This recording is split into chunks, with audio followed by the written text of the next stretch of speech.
باب دوم افضلیت سید المرسلین صلی اللہ علیہ وسلم فصل اول فضائل انبیاء و مرسلین کے جامع وَكَانَ فَضْلُ اللَّهِ عَلَيْكَ عَظِيمًا الحمد لله الذي بعث في كل أمة شهيدا وجاء بمحمد صلى الله عليه وسلم على هؤلاء شهيدا صلى الله تعالى عليه وعلى جميع إخوانه من النبيين والمرسلين صلاة كثيرا كثيرا أما بعد.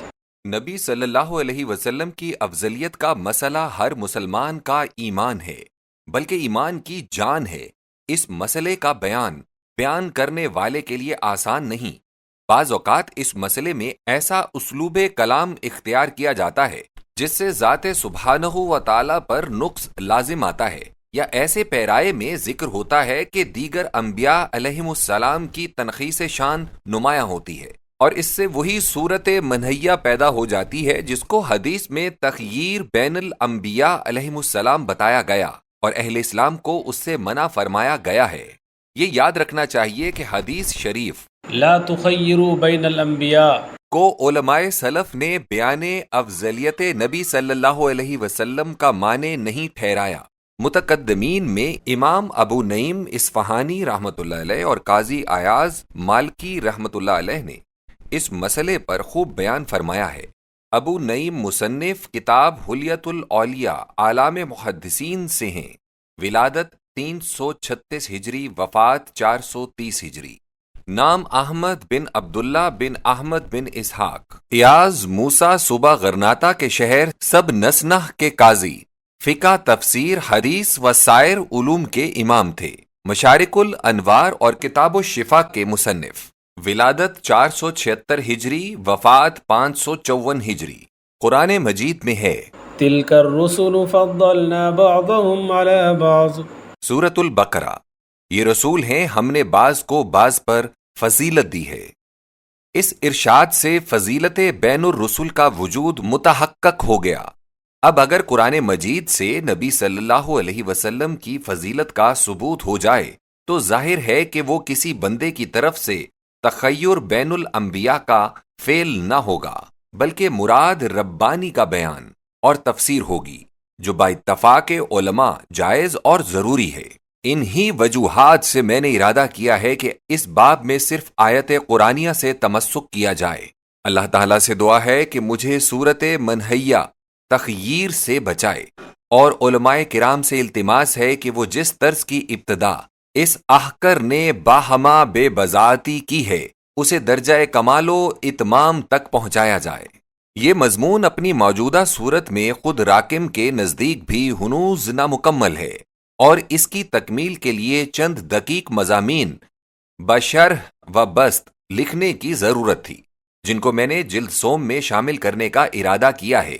اس مضمون میں صرف انہی انبیاء کرام کے اسماء مبارک کا ذکر کیا گیا ہے جو قرآن حکیم میں مذکور ہیں۔ ممکن ہے کہ بعض معزز ناظرین کسی مقام کو پڑھ کر تصور فرمائیں کہ اس سے افضلیت کا ثبوت کیوں کر نکلا، لیکن جب وہ دیکھیں گے کہ فضائل کثیرہ ایسے ہیں جن سے خاص نبی یا رسول مخصوص پائے جاتے ہیں، اور ان فضائل کا بروز و ظہور باوجود نبی اکرم صلی اللہ علیہ وسلم میں بھی پایا جاتا ہے، تو اس وقت آشکارا ہو جائے گا کہ فَبِهُدَاهُ مُقْتَدِهْ کا مفہوم یہ ہے۔ آدم علیہ السلام۔ نمبر 1، آدم علیہ السلام کے فضائل بہت ہیں۔ نبی صلی اللہ علیہ وسلم کی ذات مبارک میں بھی وہ فضائل موجود ہیں۔ اللہ تعالیٰ فرماتا ہے وَعَلَّمَ آدَمَ الْأَسْمَاءَ كُلَّهَا، سورۃ البقرہ، خدا نے آدم علیہ السلام کو سب اسما سکھائے۔ اس آیت میں اللہ تعالیٰ نے آدم علیہ السلام کا ذکر بطور شاگرد ربانی فرمایا ہے، اور کچھ شک نہیں کہ جس نفس قدسی کی تعلیم خود خدائے عالم نے فرمائی ہو، اس کا علم و فضل تام و اکمل ہوگا۔ نبی صلی اللہ علیہ وسلم کے حق میں فرمایا گیا ہے وَيُعَلِّمُكُمُ الْكِتَابَ وَالْحِكْمَةَ وَيُعَلِّمُكُم مَّا لَمْ تَكُونُوا تَعْلَمُونَ، سورۃ البقرہ، یہ رسول تم کو کتاب و حکمت سکھاتا اور ایسے علوم سکھاتا ہے جو تم نہ جانتے تھے۔ اس آیت میں اللہ تعالیٰ نے نبی صلی اللہ علیہ وسلم کا ذکر بطور استاد عالم فرمایا ہے۔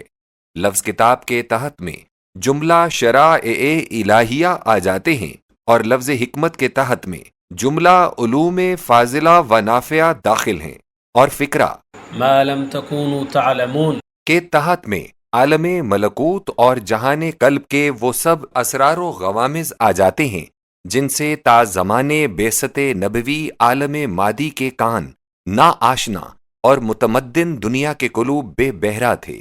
نمبر 2، اللہ تعالیٰ نے آدم علیہ السلام کے متعلق فرمایا ہے، وَلَقَدْ عَهِدْنَا إِلَىٰ آدَمَ مِن قَبْلُ فَنَسِيَ۔ سورہ طٰہٰ، ہم نے آدم علیہ السلام سے پہلے عہد لیا تھا مگر وہ بھول گیا۔ اس آیت میں حضرت آدم علیہ السلام کی صفت بشریت کا اظہار فرمایا گیا اور بتایا گیا ہے کہ نسیان لازم بشریت ہے، اس لیے کسی شخص کو شایع نہیں کہ آدم کے ایک فعل یا ترک فعل پر جس کا صدور بوجہ نسیان ہوا خوردہ گیری کرے۔ نبی صلی اللہ علیہ وسلم کے حق میں علیم حکیم فرماتا ہے، سَنُقْرِئُكَ فَلَا تَنْسَى۔ سورہ اعلیٰ، ہم تجھے پڑھاتے رہیں گے اور تجھ سے نسیان نہ ہوگا۔ اس آیت میں لفظ سَنُقْرِئُكَ پہلی آیت کے وَعَلَّمَ آدَمَ کے معنی کو ظاہر کر رہا ہے اور بتاتا ہے کہ نبی صلی اللہ علیہ وسلم کے لیے خود باری تعالی المقری یعنی حرفن سکھانے والا ہے۔ اس آیت میں نبی صلی اللہ علیہ وسلم سے نسیان کی نفی کر دی گئی ہے اور بتایا گیا ہے کہ غوائل بشریت کو رسالت محمدیہ صلی اللہ علیہ وسلم سے کوئی لگاؤ نہیں۔ نمبر 3، آدم علیہ السلام کی بابت فرمایا گیا ہے، فَتَلَقَّى آدَمُ مِن رَّبِّهِ كَلِمَاتٍ فَتَابَ عَلَيْهِ۔ سورۃ البقرہ، آدم علیہ السلام نے اپنے رب سے کچھ کلمات پائے اور رب نے آدم علیہ السلام پر توجہ کی۔ واضح ہو کہ 3 احادیث صحیحہ میں نبی کریم صلی اللہ علیہ وسلم کے صحف کا ذکر ہے۔ حدیث ذی الیدین، بخاری کتاب الصلاۃ ابواب المساجد، باب 53 حدیث نمبر 468 وغیرہ میں 2 رکعت پر سلام، اور حدیث ابن البجینہ، مسلم کتاب صلاۃ المسافرین، باب 9 حدیث 711 میں 2 رکعت سے قیام، اور حدیث ابن مسعود رضی اللہ عنہ، نسائی کتاب صفت الصلاة باب ما يفعل من صلى خمسا، حدیث نمبر 1256 میں ظہر کی 5 رکعتوں کا پڑھا جانا بیان کیا گیا ہے۔ ہمارے نزدیک یہ احادیث بھی آیات قرآنی کی معارض نہیں۔ اول تو یہ کہ نسیان اور شے ہے اور سہو اور شے۔ نسیان میں ذہول و غفلت اور آفت ذہن شامل ہے، اور سہو صرف ایک شغل کے لیے آتا ہے۔ قرآن مجید کی ہر 2 آیات مذکورہ بالا میں لفظ نسیان ہے، سہو نہیں۔ دوم نسیان کا تعلق علم سے ہے اور سہو کا فعل سے فقط۔ اس آیت سے ظاہر ہے کہ اللہ تعالیٰ نے آدم علیہ السلام کو وحی سے مشرف فرمایا، نیز اس فعل ناخوش آئند کے اثر سے حضرت آدم علیہ السلام کو پاک ٹھہرایا۔ نبی صلی اللہ علیہ وسلم کے یمن و برکت کی بابت فرمایا گیا ہے، وَيَمْحُو اللَّهُ الْبَاطِلَ وَيُحِقُّ الْحَقَّ بِكَلِمَاتِهِ إِنَّهُ عَلِيمٌ بِذَاتِ الصُّدُورِ وَهُوَ الَّذِي يَقْبَلُ التَّوْبَةَ عَنْ عِبَادِهِ۔ سورۃ الشورى، خدا تعالیٰ اپنے کلمات سے باطل کو محو کرتا اور حق کو حق ٹھہراتا ہے۔ وہ دلوں کی بات کا جاننے والا ہے، وہی ہے جو اپنے بندوں کی توبہ کو قبول فرماتا ہے۔ اس آیت میں ان کلمات کا جو نبی صلی اللہ علیہ وسلم کو اللہ تعالیٰ نے عطا فرمائے ذکر ہے، نیز ان کلمات کی تاثیر و فیوز کا بھی جو امت محمدیہ صلی اللہ علیہ وسلم کو ان سے حاصل ہونے والے ہیں۔ نمبر 4، آدم علیہ السلام کے متعلق اللہ تعالیٰ نے فرمایا ہے، وَلَا تَقْرَبَا هَٰذِهِ الشَّجَرَةَ فَتَكُونَا مِنَ الظَّالِمِينَ فَأَزَلَّهُمَا الشَّيْطَانُ عَنْهَا فَأَخْرَجَهُمَا مِمَّا كَانَا فِيهِ وَقُلْنَا اهْبِطُوا بَعْضُكُمْ لِبَعْضٍ عَدُوٌّ۔ سورۃ البقرہ، تم دونوں اس درخت کے نزدیک نہ جانا، تب تم ظالموں میں سے ہو جاؤ گے۔ مگر شیطان نے ان دونوں کو پھسلایا اور جہاں تھے وہاں سے نکلوایا، اور ہم نے کہا اترو، تم میں سے باز کا دشمن ہوگا۔ اس آیت میں ایک شجرہ کا ذکر بطور آزمائش گاہ کے ہے، اور صورت خلاف پائے جانے پر ظلم بر خود اخراج، حبوط، عداوت یک دیگر کا ذکر بطور نتیجہ فرمایا گیا ہے۔ نبی صلی اللہ علیہ وسلم کے احوال میں بھی ایک شجرہ کا ذکر اللہ تعالیٰ کے کلام میں ہے۔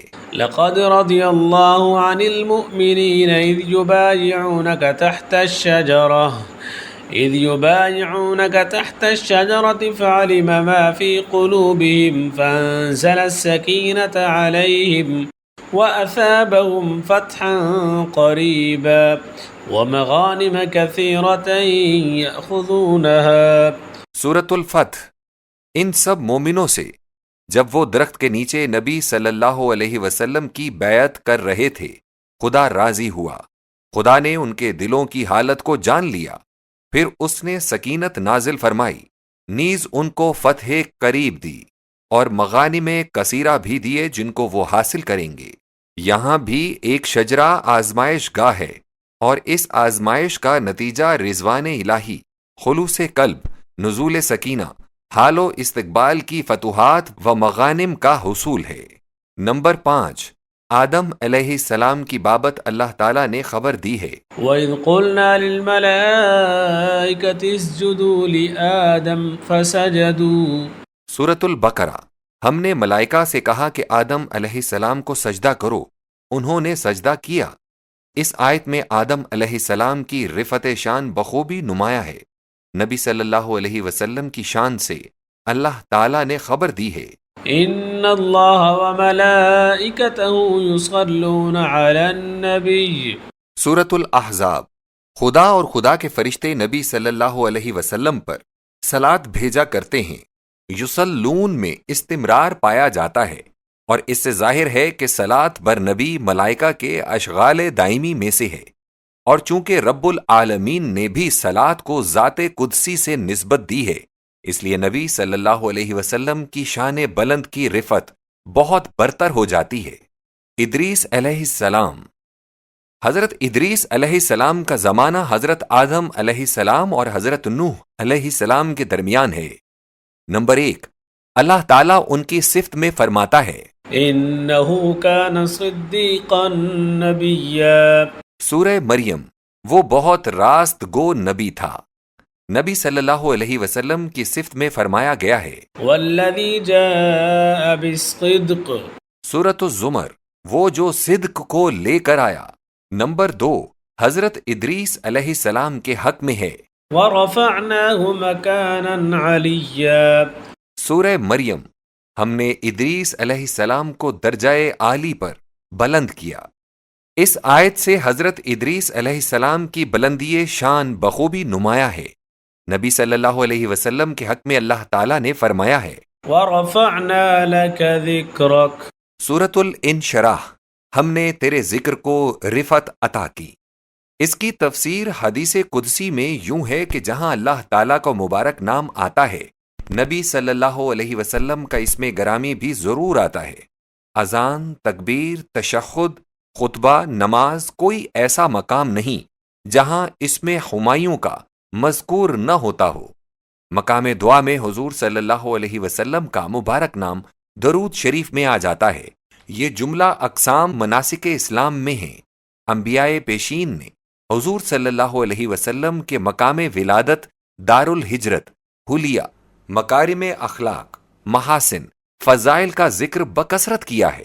مجموعہ بائبل میں حضرت ابراہیم علیہ السلام، حضرت یعقوب علیہ السلام، حضرت موسیٰ علیہ السلام، حضرت داؤد علیہ السلام، حضرت سلیمان علیہ السلام، حضرت یسعیاہ علیہ السلام، حضرت یرمیاہ علیہ السلام، حضرت دانیال علیہ السلام، حضرت حزقیل علیہ السلام، حضرت حبقوق علیہ السلام، حضرت ملاکی علیہ السلام، حضرت یحییٰ علیہ السلام، حضرت عیسیٰ علیہ السلام نے محمد محمدی اور نعوت احمدی کو عجیب عجیب اسلوب سے بیان فرمایا ہے، اور یہ امر رفعت ذکر کی روشن ترین دلیل ہے۔ مندرجہ بالا پیشین گوئیوں کا مفصل ذکر اور شرح انشاءاللہ تعالی اس کتاب کی جلد سوم میں ہوگی۔ الیاس علیہ السلام۔ امام بخاری رحمۃ اللہ علیہ کی ایک روایت سے ثابت ہے کہ حضرت ادریس نبی علیہ السلام کا نام ہی الیاس ہے، اس لیے ان کا ذکر حضرت ادریس علیہ السلام کے ساتھ کیا جاتا ہے۔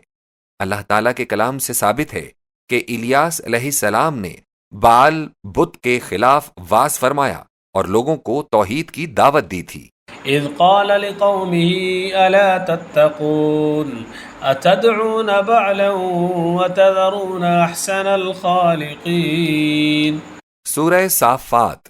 الیاس علیہ السلام نے اپنی قوم سے کہا کہ کیا تم نہیں ڈرتے کہ بعال کو تو پکارتے ہو اور احسن الخالقین کو چھوڑتے ہو؟ کسی بت کا نام لے کر تردید کرنا بڑی جرت کا کام ہے، کیونکہ اس سے سخت خصومت پیدا ہوتی ہے۔ نبی صلی اللہ علیہ وسلم نے بھی عرب کی مشہور دیویوں کے نام لے لے کر بت پرستوں پر حجت الہی ختم فرمائی اور ان کو توحید کی جانب دعوت فرمائی تھی۔ قرآن مجید میں ہے افرأيتم اللات والعزى ومناة الثالثة الأخرى ألكم الذكر وله الأنثى تلك إذا قسمة ضيزى إن هي إلا أسماء سميتموها أنتم وآباؤكم ما أنزل الله بها من سلطان إن يتبعون إلا الظن وما تهوى الأنفس وَلَقَدْ جَاءَهُم مِّن رَّبِّهِمُ الْهُدَىٰ۔ سورۃ النجم۔ کیا تم نے لات اور عزا اور پھر تیسری منات کو دیکھا؟ کیا تمہارے لیے تو بیٹے ہوں اور خدا کے لیے بیٹیاں؟ یہ تو بھونڈی بانٹ ہے۔ لوگو، یہ تو نام ہی نام ہیں جو تم نے رکھ لیے ہیں اور تمہارے باپ دادوں نے گھڑ لیے ہیں۔ خدا نے اس بات کی کوئی دلیل نہیں اتاری۔ تم تو اپنے ہی گمان اور اپنی نفسانی خواہش کی پیروی کر رہے ہو، حالانکہ تمہارے رب کی طرف سے ہدایت آ چکی ہے۔ نبی صلی اللہ علیہ وسلم نے چونکہ بہت سے بتوں کے خلاف اپنی آواز کو بلند فرمایا تھا، اس لیے حضور صلی اللہ علیہ وسلم کو بہت سخت ابتلاؤں کا تحمل فرمانا پڑا۔ نوح علیہ السلام۔ نوح علیہ السلام اللہ تعالیٰ کے پہلے رسول ہیں۔ انہوں نے توحید کی تبلیغ میں مساعی جمیلہ فرمائیں اور جملہ مصائب کو طیب قلب اور انشراح صدر سے برداشت کیا۔ کتاب حمید میں ان کا ذکر متعدد مقامات پر ہے۔ نمبر 1، 2 جگہ نبی صلی اللہ علیہ وسلم اور حضرت نوح علیہ السلام کا ذکر ایک ہی آیت میں جمع فرمایا گیا ہے، اور ہر 2 جگہ نبی صلی اللہ علیہ وسلم کے نام کو تقدم دیا گیا ہے۔ اِنَّا أَوْحَيْنَا إِلَيْكَ كَمَا أَوْحَيْنَا إِلَى نُوحٍ وَالنَّبِيِّينَ مِن بَعْدِهِ۔ سورۃ النساء۔ ہم نے تجھ پر وحی بھیجی جیسا کہ نوح علیہ السلام اور ان کے بعد انبیاء علیہ السلام پر بھیجی تھی۔ وَإِذْ أَخَذْنَا مِنَ النَّبِيِّينَ مِيثَاقَهُمْ وَمِنكَ وَمِن نُوحٍ وَإِبْرَاهِيمَ وَمُوسَىٰ وَعِيسَىٰ ابْنِ مَرْيَمَ۔ سورۃ الاحزاب۔ جب ہم نے انبیاء علیہ السلام سے ان کا میثاق لیا اور تجھ سے اور نوح علیہ السلام سے اور ابراہیم و موسیٰ اور عیسیٰ علیہ السلام بن مریم سے میثاق لیا۔ آیت اول میں بتایا گیا ہے کہ جملہ انبیاء کی وحی کی حقیقت ایک ہی ہے۔ دوسری آیت میں اولو العزم رسولوں کے نام بتائے ہیں۔ ذرا غور کرو کہ حضرت نوح سے حضرت عیسیٰ تک جو نام بیان ہوئے ہیں ان میں ترتیب زمانی کو ملحوظ رکھا گیا ہے۔ اقتضائے ترتیب یہ تھا کہ حضور کا نام عیسیٰ بن مریم علیہ السلام کے بعد ہوتا، مگر نہیں، وہ تو سب سے پہلے بیان فرمایا گیا ہے۔ نمبر 2، نوح علیہ السلام کی شان میں فرمایا گیا ہے۔ اِنَّا أَرْسَلْنَا نُوحًا إِلَىٰ قَوْمِهِ۔ سورۃ النوح۔ ہم نے نوح علیہ السلام کو اس کی قوم کی طرف بھیجا۔ سورہ توبہ و شعراء و سورہ صاد و ہود وغیرہ میں بھی نوح علیہ السلام کا اپنی ہی قوم کے لیے رسول ہونا بیان ہوا ہے۔ نبی صلی اللہ علیہ وسلم کے بارے میں ارشاد باری تعالی ہے، قُلْ يَا أَيُّهَا النَّاسُ إِنِّي رَسُولُ اللَّهِ إِلَيْكُمْ جَمِيعًا الَّذِي لَهُ مُلْكُ السَّمَاوَاتِ وَالْأَرْضِ لَا إِلَٰهَ إِلَّا هُوَ۔ سورۃ الاعراف۔ اے محمد، ان سب کو جو نسل انسانی کے اندر داخل ہیں بتا دے کہ میں تم سب کی طرف اس خدا کا رسول ہوں جو آسمان اور زمین کا مالک ہے، اس کے سوا اور کوئی معبود نہیں۔ آیت سے یہ ظاہر ہے کہ اللہ تعالیٰ نے اپنی تمام خدائی میں محمد صلی اللہ علیہ وسلم کی رسالت کو وسیع فرمایا ہے۔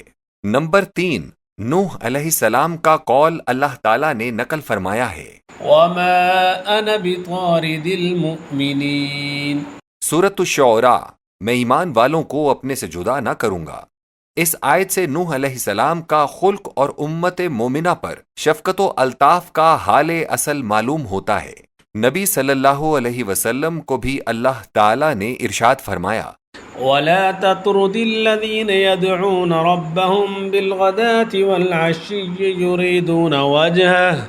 سورۃ الانعام، جو لوگ صبح و شام اپنے رب کو پکارتے اور اس کی رضا چاہتے ہیں تو ان کو اپنے سے الگ نہ کر۔ نمبر 4، اللہ تعالیٰ نے حضرت نوح علیہ السلام کو فرمایا، قيل يا نوح اهبط بسلام منا وبركات عليك وعلى ممن معك۔ سورہ ہود، اے نوح، کشتی سے ہماری سلامتی اور برکتوں کے ساتھ جو تجھ پر اور تیرے ساتھ کے گروہوں پر ہیں اتر۔ اس سے معلوم ہوتا ہے کہ جو گروہ حضرت نوح علیہ السلام کے ساتھ تھے ان پر اللہ تعالیٰ نے معیت رسول کی وجہ سے برکتوں کو نازل فرمایا تھا۔ نبی صلی اللہ علیہ وسلم کی امت کے متعلق بھی اللہ تعالیٰ ارشاد فرماتا ہے، هو الذي يصلي عليكم وملائكته۔ سورۃ الاحزاب، اللہ تعالیٰ اور اس کے فرشتے تم پر رحمت بھیجتے ہیں۔ يريد ليطهركم وليتم نعمته عليكم لعلكم تشكرون۔ سورۃ المائدہ، اللہ تعالیٰ کا ارادہ ہے کہ تم کو پاک کرے اور اپنی نعمت کا اتمام کرے تاکہ تم شکر کیا کرو۔ جیم، ليطهركم به ويذهب عنكم رجز الشيطان وليربط على قلوبكم ويثبت به الأقدام۔ سورۃ الانفال، تاکہ تم کو اس سے پاک کرے اور شیطانی میل کچیل تم سے دور کرے، تمہارے دلوں کو ملائے اور تمہارے پاؤں جمائے۔ ہر سہ آیات پر غور کرو۔ صلاۃ، تطہیر، اتمام نعمت، دوری رجز سے شیطان، ارتباط قلوب، ثبات اقدام کے وعدے اصحاب النبی صلی اللہ علیہ وسلم کے ساتھ فرمائے گئے ہیں، اور جو لوگ والذین اتبعوهم بإحسان کے مصداق ہیں وہ بھی ان سب وعدوں میں انہی کے تحت میں داخل ہیں۔ یہ جملہ برکات امت محمدیہ کو نبی صلی اللہ علیہ وسلم کے اتباع و محبت کی وجہ سے عطا ہوئی ہیں۔ ہود علیہ السلام، ہود علیہ السلام کا زمانہ ابراہیم علیہ السلام سے پیشتر کا ہے۔ نمبر 1، ہود علیہ السلام کی نبوت پر قوم کی جرح یہ تھی کہ وہ بشر ہیں۔ قرآن مجید میں ان کے الفاظ یہ ہیں، ما نراك الا بشرا مثلنا۔ سورہ ہود، ہم تو تجھے اپنے ہی جیسا بشر دیکھتے ہیں۔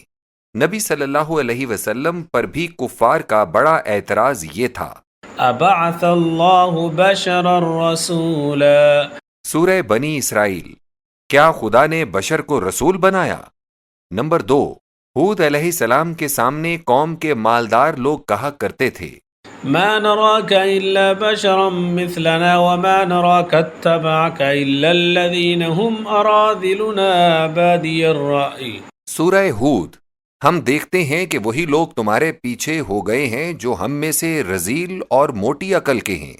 امتیان نبی صلی اللہ علیہ وسلم کو بھی متکبران مکہ یوں ہی کہا کرتے تھے، انؤمن كما آمن السفهاء۔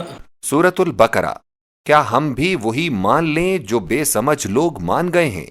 یہ جھوٹے مغرور جن لوگوں کو سفہا بتاتے تھے، زمانے نے دیکھ لیا کہ وہی لوگ امن بسیط کے پھیلانے والے، مساوات کا سبق دینے والے، عرب، مصر، ایران، شام، عراق و فلسطین کو علم اور تہذیب اور شائستگی دینے والے تھے۔ اور اس سے معلوم ہو جاتا ہے کہ نبی صلی اللہ علیہ وسلم کا منصب رفیع کس قدر اعلیٰ ہے، جب حضور صلی اللہ علیہ وسلم کے اتباع والوں کی شان یہ ہے۔ نمبر 3، ہود علیہ السلام کافروں کے سامنے فرماتے ہیں، ولا اقول لكم عندي خزائن الله ولا اعلم الغيب ولا اقول اني ملك۔ سورہ ہود، میں تم سے یہ نہیں کہتا کہ میرے قبضے میں خدا کے خزانے ہیں، نہ یہ کہتا ہوں کہ میں غیب کا علم رکھتا ہوں، نہ یہ کہتا ہوں کہ میں فرشتہ ہوں۔ یہی الفاظ سورہ انعام کے 5ویں رکوع آیت 50 میں ہے، اور اس کے شروع میں لفظ قل ہے، یعنی اللہ تعالیٰ نے نبی صلی اللہ علیہ وسلم کو ان الفاظ کے سنا دینے کا حکم دیا تھا۔ ان الفاظ کے سنانے سے مدعا یہ ہے کہ خدا کا نبی اپنی نسبت کسی خوش اعتمادی کے ظنون کو پسند نہیں کرتا۔ ان کے لیے وہی سچی تعریف کافی ہے جس کا مستحق اللہ تعالیٰ نے ان کو فرمایا ہے۔ صالح علیہ السلام۔ صالح علیہ السلام کا زمانہ حضرت ابراہیم علیہ السلام سے پیشتر کا ہے۔ اللہ پاک نے بتایا ہے کہ صالح علیہ السلام کے وعظ خالص توحید کے استحکام اور بطلان شرک کی بابت ہوا کرتے تھے۔ یا قوم اعبدوا اللہ ما لکم من الہ غیرہ هو انشأکم من الارض واستعمرکم فیہا فاستغفروہ ثم توبوا الیہ ان ربی قریب مجیب۔ سورہ ہود۔ اے میری قوم، اللہ کی عبادت کرو، اس کے سوا اور کوئی تمہارا معبود نہیں۔ اسی نے تم کو خاک سے بنایا اور اس میں آباد کیا، پس اسی سے بخشش مانگو اور اسی کی جانب توبہ کرو۔ میرا پروردگار قریب ہے اور قبول کنندہ بھی ہے۔ نبی کریم صلی اللہ علیہ وسلم کا وعظ بحکم ربانی یہ ہوتا تھا۔ قل یا عباد الذین آمنوا اتقوا ربکم للذین احسنوا فی هذه الدنیا حسنہ وارض اللہ واسعہ انما یوفى الصابرون اجرهم بغیر حساب۔ قل انی امرت ان اعبد اللہ مخلصا له الدین وامرت لان اکون اول المسلمین۔ قل انی اخاف ان عصیت ربی عذاب یوم عظیم۔ قل اللہ اعبد مخلصا له دینی فاعبدوا ما شئتم من دونه۔ قل ان الخاسرین الذین خسروا انفسهم واہلیہم یوم القیامہ الا ذلک هو الخسران المبین۔ سورہ زمر۔ کہہ دے اے پیغمبر کہ اے ایمان لانے والو، رب کا تقوی اختیار کرو۔ سمجھا دے کہ جو دنیا میں نیکی کرتا ہے اس کے لیے نیکی ہی نیکی ہے۔ سمجھا دے کہ خدا کی زمین فراخ ہے، کوئی عبادت کرنے میں روک ٹوک کرے تو تم وہ جگہ چھوڑ دو۔ سمجھا دے کہ صبر کرنے والوں کو ان کا اجر بے اندازہ دے گا۔ بتا دے مجھے یہ حکم ملا ہے کہ عبادت کروں اللہ کی، خالص کر کے واسطے اس کے عبادت، اور یہ بھی حکم ملا ہے کہ میں سب سے پہلے فرما برداری کروں۔ بتا دے مجھے تو ڈر ہے کہ اگر نافرمانی کروں گا تو اس بڑے دن کا عذاب بھی سامنے ہے۔ بتا دے کہ وہی خدا ہے، اسی کی عبادت میں خلوص سے کرتا ہوں، یہی میرا دین ہے۔ اب لوگوں کی مرضی جس کی پوجا چاہیں کریں۔ بتا دے خسارے والے وہ ہیں جو قیامت کے دن وہ خود اور ان کا کنبہ خسارے میں رہیں گے۔ یاد رکھو یہی کھلم کھلا ٹوٹا ہے۔ مندرجہ بالا آیات پر جو نبی صلی اللہ علیہ وسلم کی تبلیغ کے مضامین پر جامع ہے، غور کرو کہ حضور کیسے کیسے اسلوب کے ساتھ توحید کی تعلیم دیا کرتے تھے۔